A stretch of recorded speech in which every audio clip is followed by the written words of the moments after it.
over the last 30 years of creating the comic, it's hit a number of different versions of comics, from mini zines to the full color print comic behind you to graphic novels.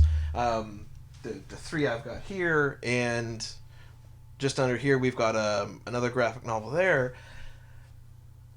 As a team, I mean, with so many people, I maybe it's an impossible question, but do you guys have a preferred medium that you'd like it to be in, or is it just a matter of when it's getting created and who's making it that it ends up being the format that it comes out in?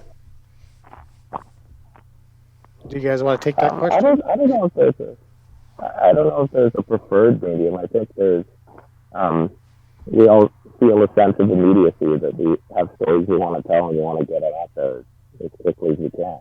So I suppose the internet has been great in that respect. So we can put stuff up and we don't have to wait. Um, the real motivation behind the new colored printed versions is just that we're all comic fans and we all like to hold things in our hand. And a color book, I mean, is pretty sweet. Um, but no, I don't think whatever works really. I would love to start exploring some sort of motion comics or something like that. I'm hesitant to do it just because most of my experiences have been kind of crappy. But I mean, anything goes. Whatever works.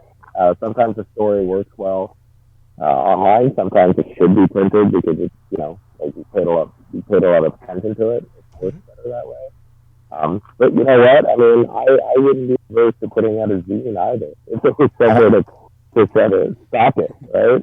Because I love that old school aspect of putting together something like. But see, I think you can clearly see an evolution with the book, like starting out as an ash can, a little ash can in college, and then it's graduated. There has been an evolution, I think, with like getting to more like a colored version, and now like an official comic book printed version. So for me, I see that there has.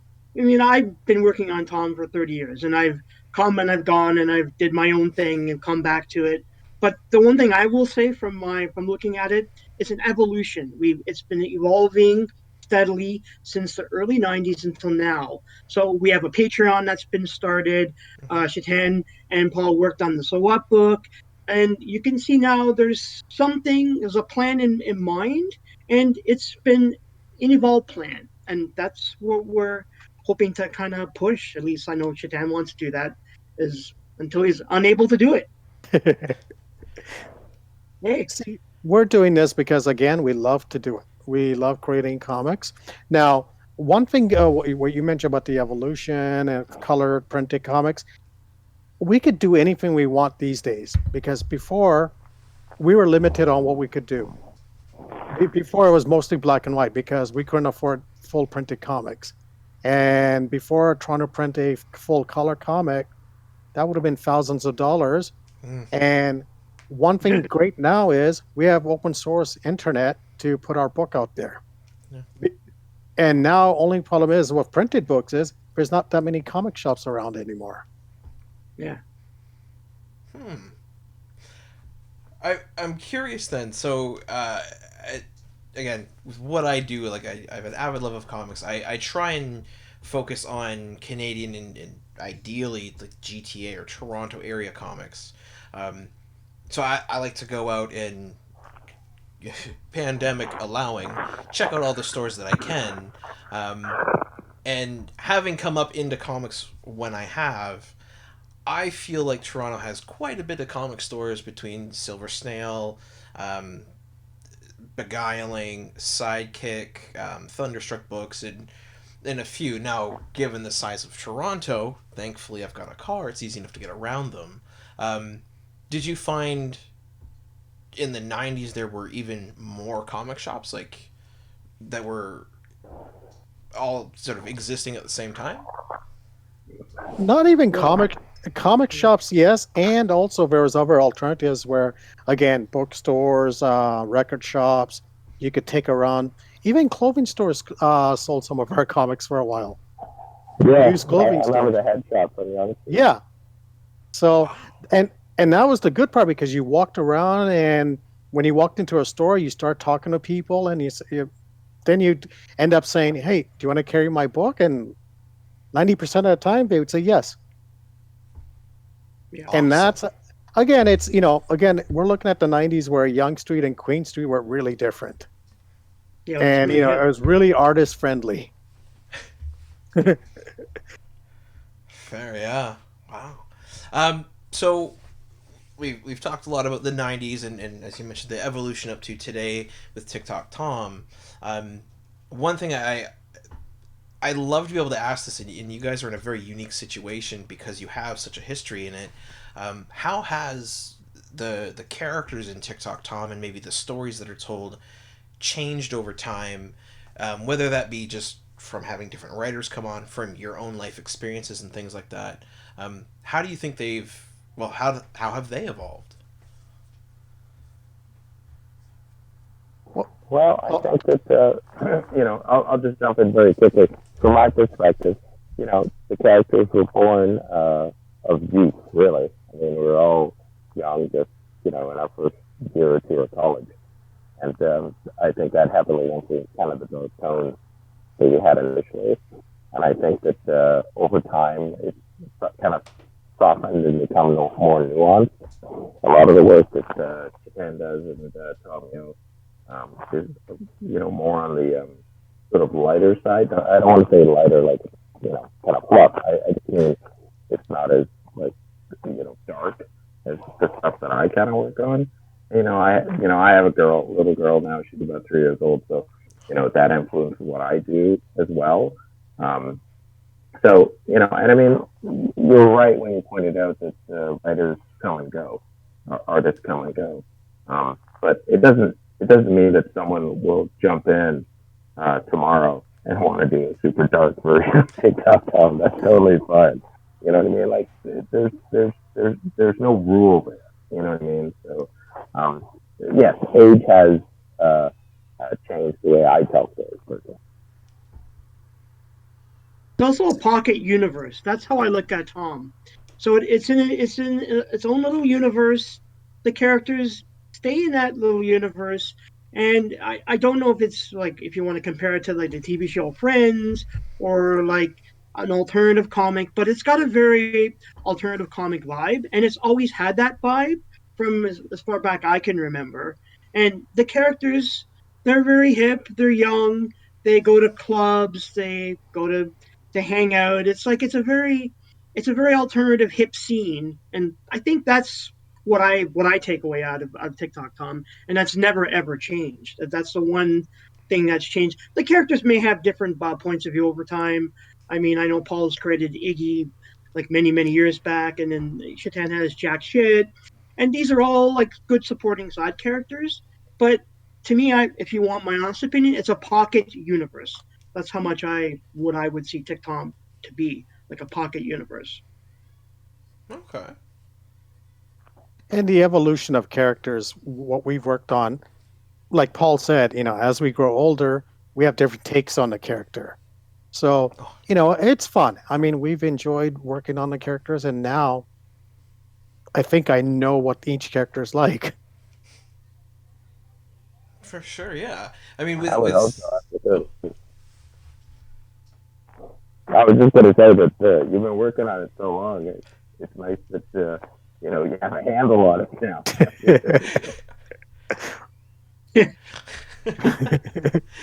Makes sense, yeah. yeah.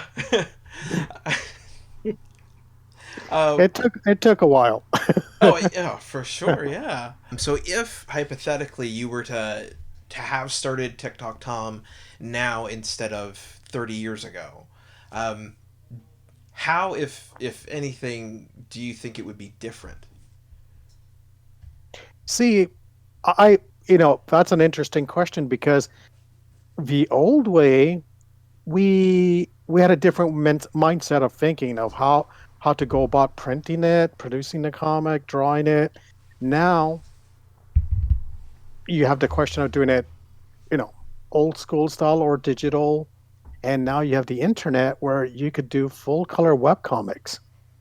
So now if it's a I don't know how I would, again, the way I'm producing comics now, I was joking with Paul and Tom Yo.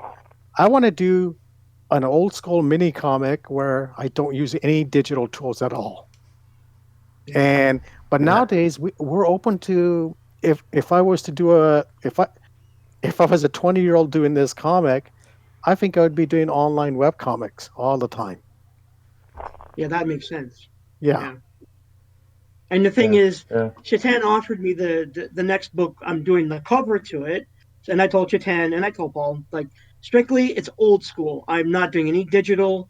It's basically painted by hand, inked, everything. I want to do it entirely old school because that's the feel that I want to get across, and that's what when I entered the comics field, that's where I entered it as, not digital comics, but you drew by hand, you lettered, you inked, you colored, you did it all that way. So the cover that I'm going to be working for the book is going to be all done old school. Yeah. You know what? I mean, it's weird to do a comic now. I don't think that. I mean, obviously, like the way you do it. Like what Ken was talking about, like doing it by hand and stuff like that. All of that's two things, right? I would just have to be more prepared with a lot more people being able to say whether they like it or not, and firing off, you know, opinions at it. That's really what I'd be prepared for. Perfect. Now, So, oh, go ahead.